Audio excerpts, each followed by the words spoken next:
went and did the research. GMO is reducing our fertility. GMO is doing it in all the other animals they tested on. They won't let human tests go on because they want to cover this up. All the big eugenicists that call for population reduction are the ones funding it, like Bill Gates buying into Monsanto. I've got all the government documents about we could...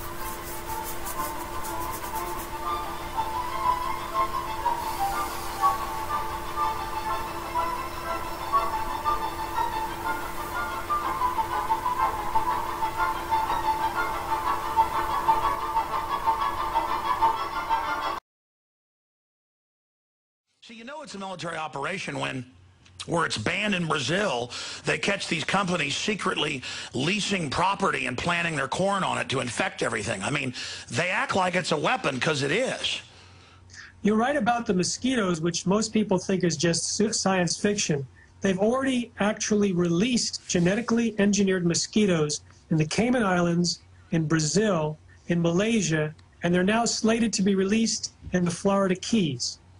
Now, some leaked documents showed that the company that was doing this, a UK operation, worked hard to hide the information that these mosquitoes, which are designed to lower the mosquito population by creating sterile offspring, these are the male mosquitoes that are genetically engineered, so they don't bite. Yeah, the mosquitoes are here for a reason. Don't kill off and sterilize one of the lowest levels of the food chain. I mean, that'll destroy the bats. It'll destroy our own immunity. Mosquitoes are connected to giving us immunity. This is pure lunacy.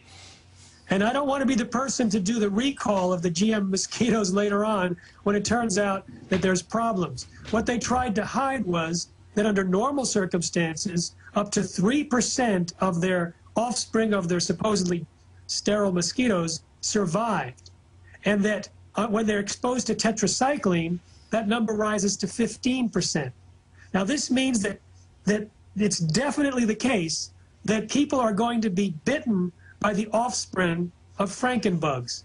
And no one has evaluated the health risks of being bitten, of having the saliva mixed with your blood. That's the main use of them. Of course they're going to survive and bite people. And like the GMO or like the Roundup Ready GMO, turn our bacteria into little GMO factories. That's the plan. Of course they're going to live. They're meant to bite us. I'm going to love to find out what the Trojan horse is in that. Guaranteed it to be infertility. Or some little nanotech, biotech. That's what that fungoid thing is, I bet. Because you know they've got that nanotech too, Jeffrey. We're in a lot of trouble. These nutcases are 30 years advanced of what we probably know. Well, what's happening now, Alex, is we have consumers more and more on our side. The labeling issue is something that could topple it, but so too can even a small percentage of consumers avoiding GM ingredients. Here's my thinking. The same companies like Kraft and Nestle's and Hershey's and McDonald's removed GMOs in Europe because they were a marketing liability, continue to sell them in the United States, where they are not yet a marketing liability. If we see that there's any drop in market share that they can attribute directly to anti-GMO sentiment rising in the U.S., there's no reason for them to continue to use GMOs. There's no consumer benefits. They either drink poisonous herbicide or produce poisonous bug killer. And so they will immediately rush away from GMOs in the United States, like they did within a single week in Europe in late April 1999. So we're looking to again. Look at how they're all saying that we don't have corn syrup now, every major brand, and so the corn syrup lobby comes out and wants to call it corn sugar, but the government's saying they can't do that because it's too obvious. We still have the power.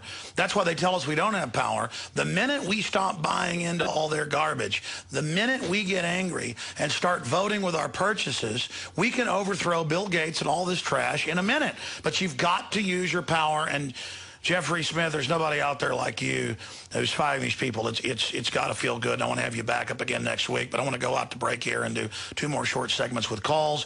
Without further ado here, what a hero Jeffrey Smith is, folks. Taking some calls. Diane, Roger, Elliot, Cindy, and Nathan. We've got to at least get to those. Diane in Louisiana, you're on the air with our guest. Go ahead.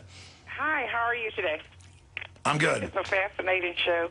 Mr. Jeffrey, I'd like to ask you this. For a normal kid at the age of 2, 3 years old, started school, all of a sudden needed all these vaccinations, And this mother told me her son slowly began to just withdraw. He's not even talking. He just Yeah, they kill your murmurs. kids in front of you. They kill your kid in front of you and tell you you're a kook when your kid's running around talking healthy and is now a zombie. They're killing them in front of you. They're murdering scum. I'm sorry, ma'am. Go ahead, ask him the question. I heard you mention earlier, Alex, about probiotics and colon cleansing. Is there anything that I can suggest to the mother? Because this kid now is about 6 years old, and this happened when he was like 2 or 3 years old. Well, look, they want to make him a zombie, okay? So the killers and their little minions that do it, I'm not going to give medical advice. I know what the families have done that can reverse some of this. Now, it does make them behind. But look, they lie to you and say it's the law to take the vaccines. Right there, they're lying criminals. Jeffrey, you got anything to say to her? Well, I'm not a vaccine expert. I do have experience talking to people, for example, in the autistic community. Some people believe that GMOs are a much bigger culprit than the vaccines. And there's not enough evidence. And like you say, I can't give medical advice. I'm not a doctor. But I do know it's a tragic thing. It's absolutely heartbreaking. And I've heard the same stories over and over again. I can just say, do a lot of research and find the people that have the experience of reversing it. Yeah, ma'am, stay there. I want you to have a comeback question. His Skype's breaking up. We'll reconnect with Jeffrey Smith, do 2 more little 5-minute segments. I'm going to try to get connected back on Skype as well. We'll be right back, transmitting worldwide. Diane, you heard me get angry there because I just think of the victims everywhere. They got a 3-year-old. They get them in school early because they can really hurt them good when they're 2 or 3. They're telling all the mothers, put your kids in, school. Now is the time. This stuff just goes on. And then, yeah, I've heard the stories literally hundreds and hundreds of times in person where it's a 2-year-old, they go in for the 3rd round of shots, have a convulsion at the doctors many times. And that's a blessing because if it happens at home, they try to take your kid from you. And they go, oh, there's blood on the brain. Yeah, you just hit me with a hard, weapon here.